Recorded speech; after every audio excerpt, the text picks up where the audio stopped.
ሰላም ሰላም ናይ ዩቲዩብ ቻናል ተኸታተልቲ ከመይ እኒአኹም ድሓን ዲኹም ኣለኹ ኣነ ድሓን መስገን ድሓና እየ ከም ሰላም ዘለኹሞ ኣብዚ ዘለኹሞ ሰላም ይምነየልኩም ሽምባር ለማዓልቲ ቤተሰብ ብሓድሽ እየ መፅአ እኒአኹም ማለት እዩ ኣብቲ ዝሰርሖ ዝነበርኩ ቀደም ዛንታታት የምፅእ ነይረ ኣብቲ ቪድዮታት እሱ ናይ ፀጉሪ ቪድዮ ዘይትሰርሕና ፀጉርኺ እንታይ ክትጥቀሚ ዝበልክና ብዙሓት ነይርክን ማለት እዩ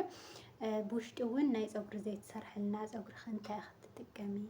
ገለ ዝበልክናኒ ኣሕዋተይ ነይርክን ማለት እዩ ቅድም ኢሉ ብዙሕ ገይረ እኒአኹ ስሩ ካብቲ ከምኡ ክሰርሕ እየ ኢለ ካብ ዝሓስብ ካብ ጥያቄኒ ብዙሕ ገይረ እኒአኹ ማለት እዩ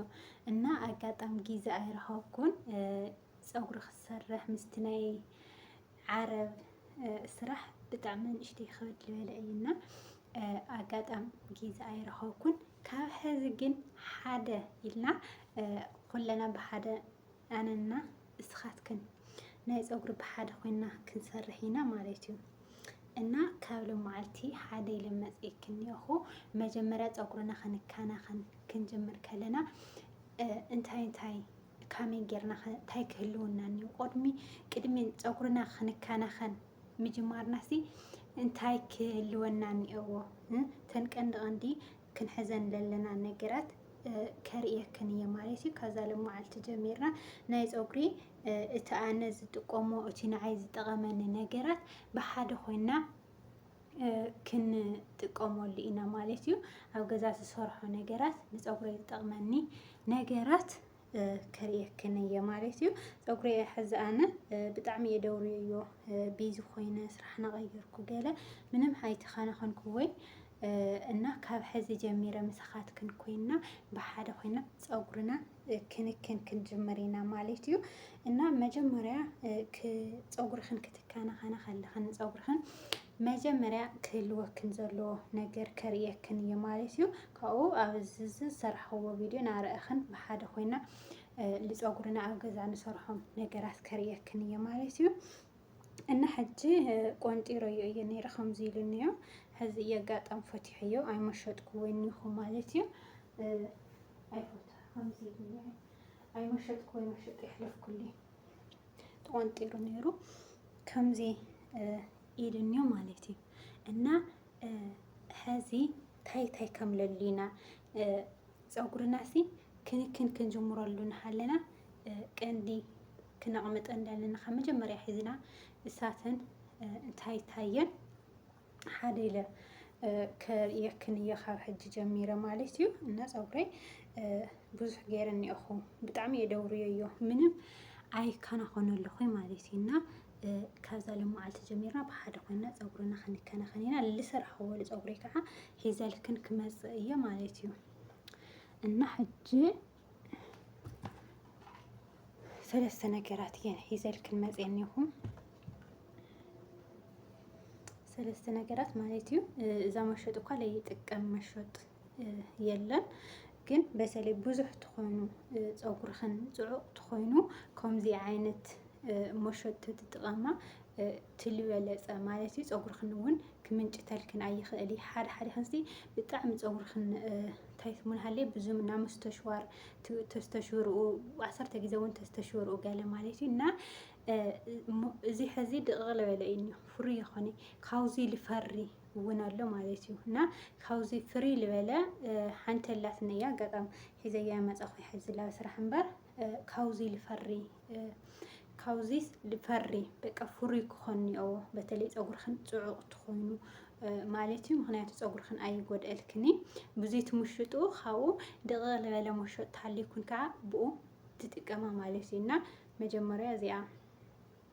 ከምዚ ኮይኑስ ፍሪ ዝበለ ማለት እዩ ካልኣይ ከዓ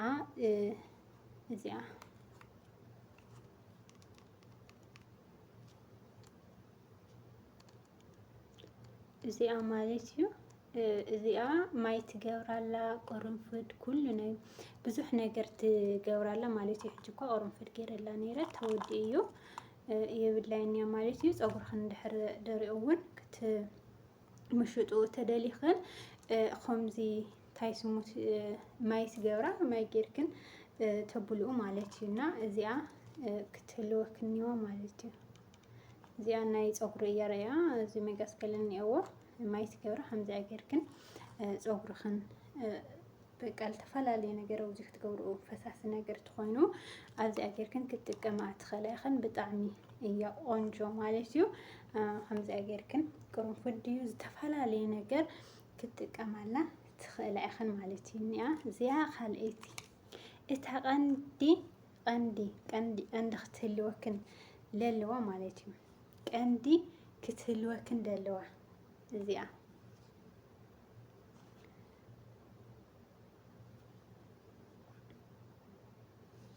ስረየ ክንላያ ማለት እዩ እዚኣ ካብዚ ዓብይ ልበለት እውን ኣላ እያ ልንኣሰ እኳ ለለ ይመስለኒ ግናተይ ዓባይ ኮነቲ መጠነኛ እያ ዋላዝም እንታይ ስምዋ ማለት እዩ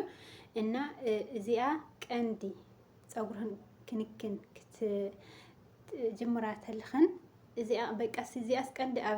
ኣብ ገዛኽንስ እዚኣ ክትልኒዋ ማለት እዩ እና እዚኣ ብጣዕሚ ቆንጆ ቅብኣት ላብዚኣ ትገብራ ከምዚ ጌርክን ፀጉርክን ሕዚ እኳ ምንም የብሉን እዮም በቃ ከምዚ ማሰጅ ክትገብራ እኳስ ኣየድልየክን ባዕሉ እዩ ማሰጅ ዝገብረልክን ከምዚ ገይሩ መሸጥ ስለኒዎ ናብ መሸጦ በተለይ ብትፍሪ ልበለ ምሽጥ ኣቢልክን ሕዚ እኳ ኣነ ምሸጥ ኮይኑ ኢኹ ምሽጥ ኣቢልክን ብዙይ ተገይርክኑ ማለት እዩ ክነግረክን ኣይኽእልን ብጣዕሚ ፀጉርካስ ማሰጅ ይገብረካ ገለ ብጣዕሚ ከምዚ ካሲ ሕዚ ቅብኣት ተገይርናሉስ ላው ቆርቦትና ኣየብሊ ላውዚ ናይ ቆርቦት ርእስናሲ ኣይበፅሒ እዚኣ እንድሕር ለይብልና ማለት እዩ እዚኣ ቅብኣት ጌርና ግን በቃ ብከምዚ ብዙይና ካፈልና ከምዚ ጌርና ኣብ መንጎ ከምዚ ጌርና ከምዚ ሕጂ እኳ የርእየክን የለኹ እምበር ቅብኣት የብሉን ወዲ እየኒኹ ማለት እዩ እና ከምዚኣ ጌርክን እዚኣ ቀንዲ እዚኣ ብጣዕሚ እፈትየያ ብእውነት ቅድሚኡ ማለት እዩ ፀጉረይ ዝቆርቦት ፀጉረይ ብጣዕሚ ልደርቕ ነይሩ ቅብኣት ይገብረሉ እሞ ላውዚ በቃ ኣውዚ ወፅሑስ ቅብኣት ምንም ኣይጠቕመኝ ሕዚ ግን በቃ ብዙይ ናኸፈልኩ ላውዚታት ይገብሮ ማለት እዩ ብጣዕሚ ቆንጆ ካብኡ ማሰጅ ይገብረልክን ከምዚ ጌርክን ማሰጅ ክትገብራ ኣየድክመክኒ ማለት እዩ ቀንዲ ከዓ ላው ቆርቦትክንስ ፀጉርስ የብፅሐልክን እዩ ምክንያቱ መብዛሕቲና ቅብኣት ፈሳሲ ስለንጥቀም ከምዚ ዝቅብኣት ፈሳሲ ስለዝኾነ ስኢሉ ብላዕሊ ንገብረሉ ንላዕሊ ጥራሕ እዩ ልብል ማለት እዩ ላውዚ ቆርቦትና ላውዚ ቀንዲ ላው ቆርቦትና ኣይበፅሒ ማለት እዩ እዚኣ ብጣዕሚ ኣገዳሲት ማለት እና ክትህልወክን እኒዋ እዚኣ ኣገዳሲት ነገር እያ ኣብ ፀጉርክን ማለት እና ዝኾነ ቅብኣት ክትሰርሓ በቃ ኣብዚኣ ጌርክን መሸጣ እኒዋ በቃ ፀጉርክን ቆርቦትክን በቃ ምንም ኣይደርቕይ እመናን ማለት እዩ እና ቀንዲ ነገር እዚኣ እያ ክትህልወክን እኒዋ ሳልሰይቲ እዚኣ ክትህልወክን እኒዋ ማለት እዩ ኩራት ኣሕዋተይ እና ብሓደ ኮይና ፀጉሪ እና ክንከናኸኒና ፀጉርና ክነንውሕ ኢና ማለት እዩ በተለይ ደቂ ኣንስትዮ ፀጉሪ ንሰበይቲ መልክዓት ፀጉራ እዩ እና ካብ ሕዚ ጀሚርና ብዚኣ ጌርና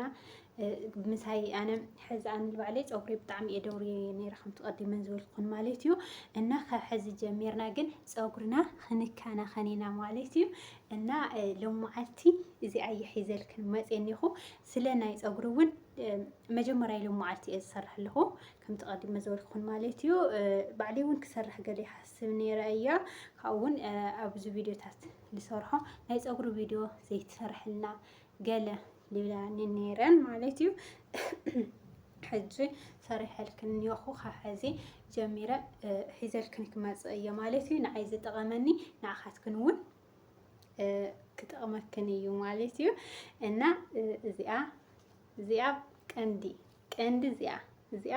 ተዘይብልክን ገዚእክን ክተምፃኔክን ማለት እዩ ሲጀመር ክባር ኣይኮነይ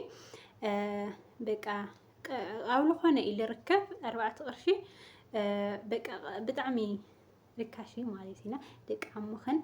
حمخن كتمصع ليك تبلا تخليخن بعلتخن زي تمصعتخن كنت تدليخنون كابشين أطليوكنون كتمصع تخليخن مالتي تدليخنون عبي زولا زفري لولا ألويو مالتيو إن قندي دقاقي إزارة وكن لخو إزي أختلوكن إني هو مالتي دق عبيتي إن لو معلتي إزي أي حزلكن مزياني را صورين ديام بزح رسي أي أيان يخو مالتيو أنا لو معلتي كاولو معلت جميرنا بحدا خوينا سلنا يصبري خنا كم سألك نية لعين تغمن مالسيو سرو لعين تغمني أيام سألك نية مالسي بيساب أنا كاولو معلتنا يصبري جميرني أخو لو معلتي إزي أي حزلكم مزيان نير مالسيو خالي جزها بخالي شعنا نرخب